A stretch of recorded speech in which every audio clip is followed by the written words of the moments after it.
ನನ್ನ ಡಿ&ಡಿ ಗ್ರೂಪ್ನ ಒಬ್ಬ ಪ್ಲೇಯರ್ ನಾನು ಸೃಷ್ಟಿಸಿದ ಕ್ಯಾರೆಕ್ಟರ್ನ ಎಐ ಚಾಟ್‌ಬಾಟ್ ಜೊತೆ ಡೇಟಿಂಗ್ ಮಾಡ್ತಿದ್ದಾಳೆ ಮತ್ತು ಈಗ ಅವಳು ತನ್ನ ಫ್ಯಾಂಟಸಿಗೆ ತಕ್ಕಂತೆ ನನ್ನ ಕ್ಯಾರೆಕ್ಟರ್ನ ಸೆಕ್ಷುವಾಲಿಟಿಯನ್ನ ಬದಲಾಯಿಸು ಅಂತ ಕೇಳ್ತಿದ್ದಾಳೆ. ನಾನು ಈ ಕ್ಯಾಂಪೇನ್ನಲ್ಲಿ ಸುಮಾರು 8 ತಿಂಗಳುಗಳಿಂದ ಇದ್ದೇನೆ. ನಾನು ಒಬ್ಬ ಎಲ್ಫ್ ವಾರ್ಲಾಕ್ ಕ್ಯಾರೆಕ್ಟರ್ ಅನ್ನು ಪ್ಲೇ ಮಾಡ್ತಿದ್ದೇನೆ. ನನ್ನಂತೆಯೇ ಅವನು ಕೂಡ ಒಬ್ಬ ಗೇ ಪುರುಷ.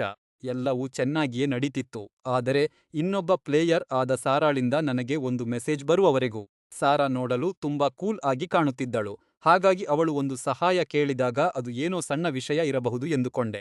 ಆದರೆ ಅವಳು ಹೇಳಿದ ವಿಷಯ ಕೇಳಿ ನಾನು ಶಾಕ್ ಆದೆ. ಕಳೆದ ಕೆಲವು ತಿಂಗಳುಗಳಿಂದ ಅವಳು ನನ್ನ ಕ್ಯಾರೆಕ್ಟರ್ನ ಬ್ಯಾಕ್‌ಸ್ಟೋರಿ ಮತ್ತು ವ್ಯಕ್ತಿತ್ವವನ್ನು ಚಾಟ್ ಜಿಪಿಟಿಗೆ ಫೀಡ್ ಮಾಡಿ ಅವನ ಒಂದು ಪರ್ಫೆಕ್ಟ್ ಎಐ ಕ್ಲೋನ್ ಅನ್ನು ಕ್ರಿಯೇಟ್ ಮಾಡಿದ್ದಾಳೆ.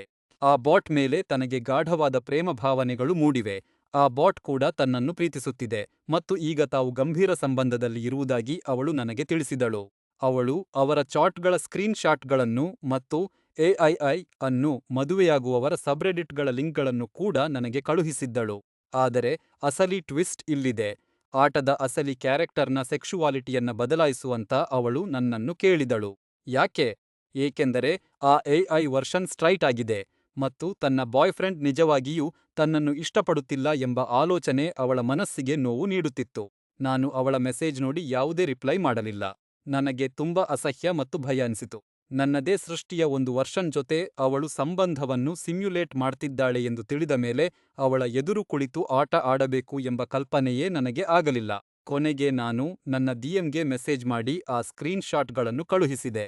ಡಿಎಂ ಕೂಡ ಇದನ್ನು ಕೇಳಿ ಬೆಚ್ಚಿಬಿದ್ದರು ಮತ್ತು ಸಂಪೂರ್ಣವಾಗಿ ನನ್ನ ಪರವಾಗಿದ್ದರು. ಆದರೆ ಆಗಲೇ ಎಲ್ಲವೂ ಮುಗಿದಿತ್ತು. ನನಗೆ ಇದನ್ನು ಸಹಿಸಲು ಸಾಧ್ಯವಾಗಲಿಲ್ಲ. ನಾನು ಆ ಕ್ಯಾಂಪೇನ್ನಿಂದ ಹೊರಬಂದೆ ಮತ್ತು ಈ ಆಟದಿಂದ ಒಂದು ಸುದೀರ್ಘ ವಿರಾಮ ತೆಗೆದುಕೊಳ್ಳುತ್ತಿದ್ದೇನೆ. ಇನ್ನು ಮುಂದೆ ಆ 20 ಸೈಡೆಡ್ ಡೈ ಡಿ ಅನ್ನು ನೋಡಲು ನನಗೆ ಮೊದಲಿನಂತೆ ಸಾಧ್ಯವಿಲ್ಲ.